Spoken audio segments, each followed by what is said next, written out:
Hello बच्चों, let's read the question. Assign A, B, C, D from given type of reaction.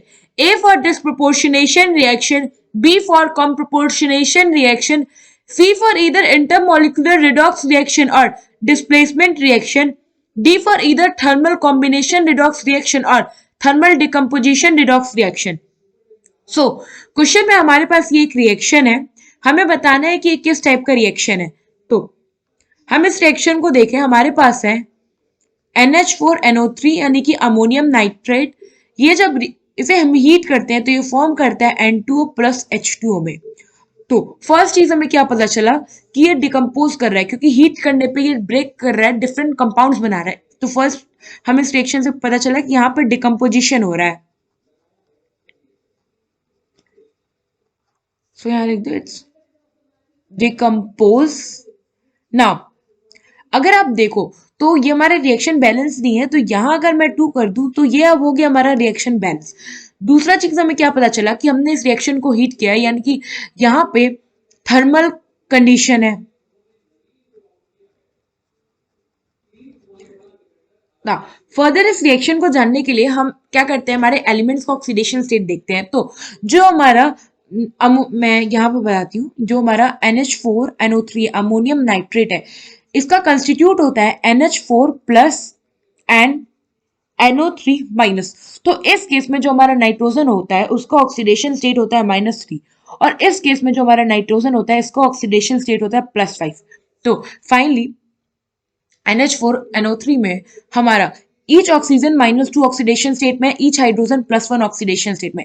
जो nitrogen hydrogen के साथ लगा है उसका ऑक्सीडेशन स्टेट हो जाएगा -3, और जो ऑक्सीजन के साथ लगा है नाइट्रोजन उसका ऑक्सीडेशन स्टेट हो जाएगा +5।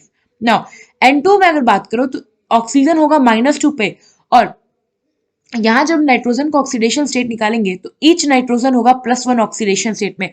H2O में हमारा ऑक्सीजन होगा -2 और ईच हाइड्रोजन होगा +1। तो अगर आप इस रिएक्शन को देखोगे तो यहां हमें क्या मिलेगा कि एक नाइट्रोजन जो है वो -3 से हमारा +1 में गया है। मतलब कि अगर ये -3 से +1 में जा रहा है तो इसका मतलब क्या है कि इसने टोटल आपका 4 इलेक्ट्रॉन जो है वो डोनेट कर दिया है अपना, और 4 इलेक्ट्रॉन डोनेट किया है, इट मीन्स कि इसका ऑक्सीडेशन हो गया है। या आप ऐसे भी कह सकते हैं कि अगर ऑक्सीडेशन स्टेट इंक्रीज कर रहा है तो ऑक्सीडेशन हो रहा है। नाउ अगर हम देखें, ये हमारे नाइट्रोजन जो ये +5 से +1 में गया है, +5 से +1 में गया है, इसका मतलब क्या है, अगर +5 से +1 गया है, दिस सिग्निफाई कि इसने 4 इलेक्ट्रॉन जो है वो गेन कर लिया है, और इलेक्ट्रॉन गेन किया है, इट मीन्स कि इसका रिडक्शन हो गया है। या आप ये भी कर सकते हो कि अगर ऑक्सीडेशन स्टेट डिक्रीज किया है तो मतलब रिडक्शन हो रहा है। नाउ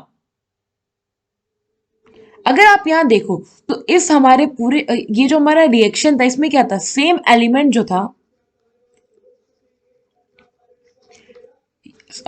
ऐसे नहीं, सेम एलिमेंट जो है ये हमारा ऑक्सीडाइज भी है और सेम एलिमेंट हमारा रिड्यूस भी है ना। एक तो ऐसे रिएक्शन को हम कहते हैं जिसमें एक ही एलिमेंट ऑक्सीडाइज हो और रिड्यूस भी हो। तो ऐसा रिएक्शन जो होता है या तो वो होगा डिस्प्रोपोर्शनेशन,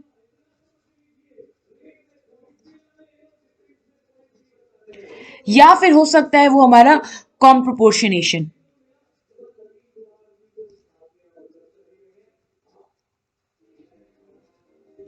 नाउ अब हम फाइंड आउट कैसे करेंगे कि कौन डिस्प्रोपोर्शनेशन रिएक्शन है, कौन कॉम्प्रोपोर्शनेशन रिएक्शन है। तो जिस केस में अगर आपके रिएक्टेंट साइड में डिफरेंट ऑक्सीडेशन स्टेट हो, वह तो यहाँ पे होता है, आप देखेंगे रिएक्टेंट साइड का ऑक्सीडेशन स्टेट, और डिस्प्रोपोर्शनेशन में क्या होता है, प्रोडक्ट साइड का ऑक्सीडेशन स्टेट जो होता है वो डिफरेंट होता है। तो यहाँ पे अगर देखो तो हमारा ये है रिएक्टेंट, और यहाँ पे रिएक्टेंट में जो हमारा सेम एलिमेंट है इसी के डिफरेंट ऑक्सीडेशन स्टेट है।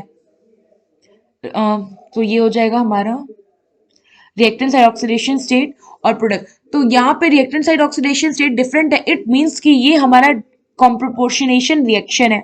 नाउ यहां से हमें पता चला कि ये जो हमारा रिएक्शन है वो बी है, बट साथ ही साथ आपने देखा कि ये डिकम्पोज हो रहा था थर्मल कंडीशन में, और जो कि इसमें ऑक्सीडाइज भी है और रिड्यूस भी है, तो इसलिए हम इसको एक तरह से रिडॉक्स रिएक्शन भी कहेंगे।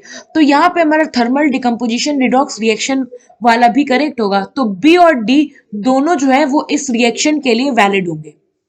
आई होप आपको ये क्वेश्चन समझ में आया होगा। Thank you.